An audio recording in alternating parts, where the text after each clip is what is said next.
If you're confused about the background change, just remember that I'm a 21-year-old and it's nearly September. Hello media lovers, my name is Maya, but you can just call me Mediahead. So, Disney.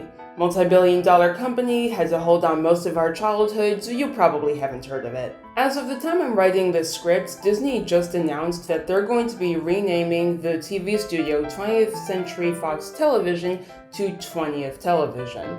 Following the rebranding of 20th Century Fox to 20th Century Studios back in January, everyone's being reminded of how big Disney really is. And I hate that. Because as someone who's going into the entertainment industry, I like the idea of being able to go to a studio, having it be rejected, and just finding a studio I think will like the idea more and getting it greenlit. But I can't do that, because Disney owns a lot of the industry. Last year, in 2019, Disney accounted for 33% of the box office, 38% if you include 20th Century Fox, considering they bought it in March of that year. Which doesn't sound like much until you realize that Warner Brothers, their biggest competitor, accounted for 13.8% in that same year. And that's not even taking into account the fact that Disney decided they didn't want to license out any of their properties anymore, and would, screw it, I'll just join the streaming wars, because apparently Disney is a fellow only child and they don't want to share anything. But seriously, Disney has a stranglehold on most of the entertainment industry, and if it weren't for YouTube, TikTok, and most of gaming, Disney would have a lot more money. Hopefully they don't get ideas in the boardroom. Between Pixar, Marvel, Lucasfilm, 20th Century, ESPN, and ABC, it's really no wonder that people say that Disney runs a monopoly. And I'm not going to correct them. Disney runs a monopoly! When I was younger, I was too naive to see the big picture issue with that. What's the problem if Disney runs a monopoly as long as the entertainment industry is still thriving, right? But that's the problem. The entertainment industry isn't thriving. Disney is a huge company, too big to fail, as some might even say, but in spite of this, Disney is notorious by this point for not being willing to take risks, especially if that property that they're making gets closer to the traditional Disney brand. Now, I could take cheap shots at, say, how Disney claims that they're going to have LGBTQ plus representation in a movie, only to semi not really confirm it in 3 frames or less, or how that there are several episodes missing on Disney Plus for various reasons, but I'm not gonna do that.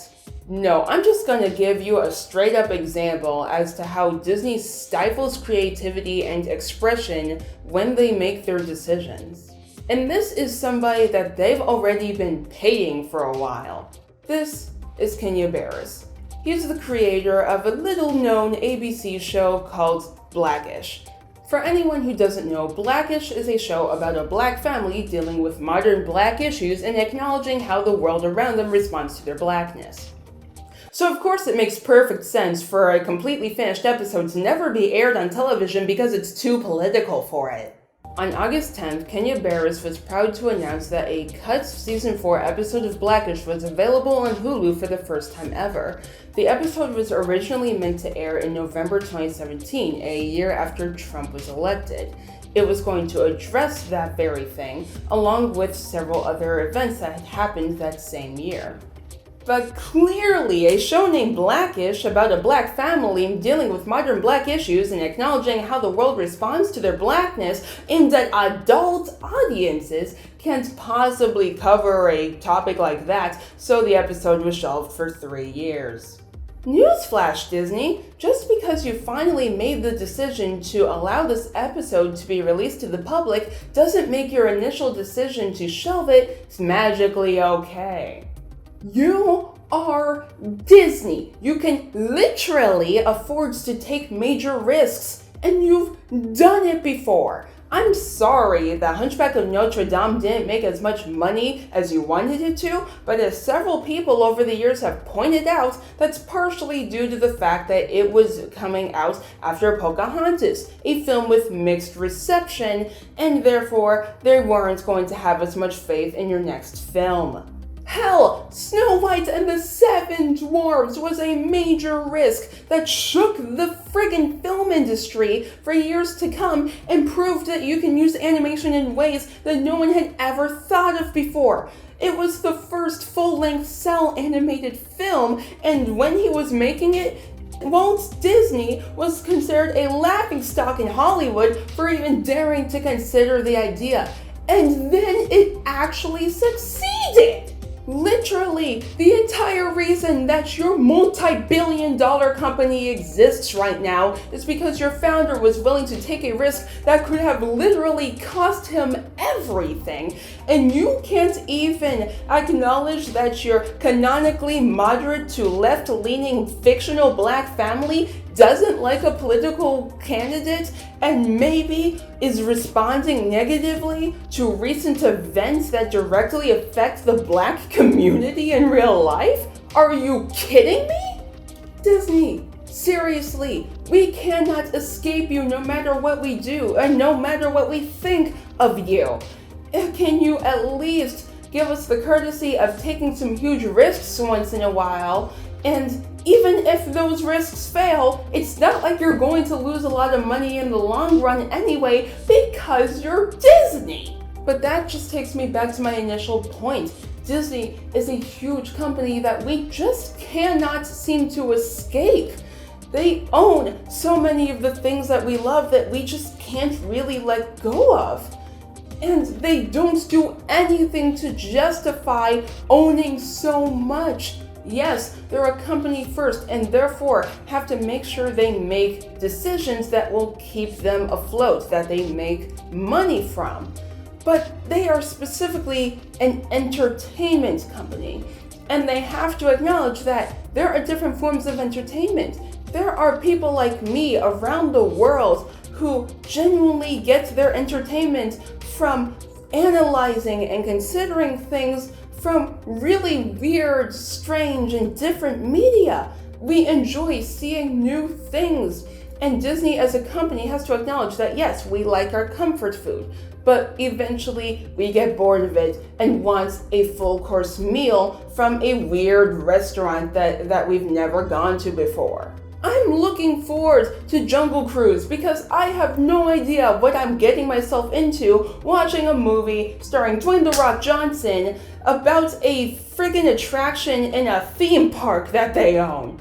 I am excited and unsure, and this might be a complete dumpster fire, but at least I have no way of knowing ahead of time unless someone directly tells me who worked on this film whether or not it's a dumpster fire.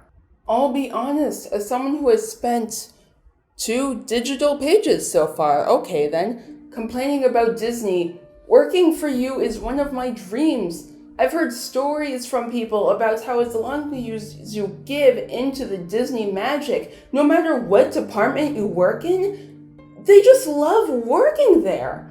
And as someone who has watched Disney her entire life and loves animated films, every time I watch one of your films, I just turn back into a little kid. I become engulfed in the beauty of what you're doing, every single little detail. And getting into this industry has made me learn to appreciate every single film I've watched even more. But that doesn't mean I'm going to just pretend that you haven't become a danger to the entertainment industry as a whole. I want someone in the US friggin' government in 2021 to get that word monopoly stuck inside their head when people use it to refer to you and realize that we have laws against this sort of thing. They're called antitrust laws, and they've been used in this kind of situation before. AT&T used to be huge, but the US government realized that AT&T had more control over the general populace than any company should have. So AT&T got sued, they split up as a result, And now competition has forced AT&T to either improve themselves or fail. And I'm sorry, but something like that has to happen to Disney. They have to remember that under the Disney name, they can make incredible films and TV shows and other forms of entertainment. And more importantly for them, a lot of money. And if they split up, they'll have to put effort into what they do once again. They still have it in them. When they actually try, when they actually take a risk, it is amazing and beautiful. And other companies will have to follow suit as a result. Do you know why DreamWorks and Illumination are kind of considered the laughingstocks of the entertainment industry right now? It's because they're kind of following the Disney model, but for a slightly different reason. They clearly have the talent behind them to make great things, but because they're not nearly as big as Disney, they have to make these safe, boring choices to survive. Competition is healthy for every single industry, and yes, I know I'm saying that in a YouTube video, but I also watch Disney films, so what of it? Anyway, I think I'll close this video by saying that it's not just up to Disney or the US friggin' government to make some changes right now. I mainly made this video as a rant piece that was somewhat topical because I'm angry that so many good ideas are getting ignored and not published because Disney doesn't back them. But to be fair, it's not like we're showing them in the way that they understand that we actually want them to make impressive and new and groundbreaking media. The live action remakes are still making money after all. Look at Lion King. I'm still not over that, by the way. I'm still upset. How many people have refused to watch Your Name or Wolf Children just because they're anime? How about Perfect Blue? Parasite before its Oscar win? Kubo and the Two Strings? I haven't even watched that last one. I'm just as guilty as the rest of you. And yes, I'm specifically talking about people who can afford to go and find these different films. I'm not talking about people who physically can't afford to and aren't big fans of pirates, let's say. But there is a large amount of different companies, hell, countries, that have different media that we can consume and deserve respect and might make you more aware of the possibilities of cinema and get out of the mold that Disney has kind of trained us into. Seek out those films, watch those films, spend a day on Netflix going through random categories and just picking something random that sounds vaguely interesting. And don't do it just to spite Disney, do it for your own sense of wonder, so that you can feel happy for however long this film is. Find a random TV show.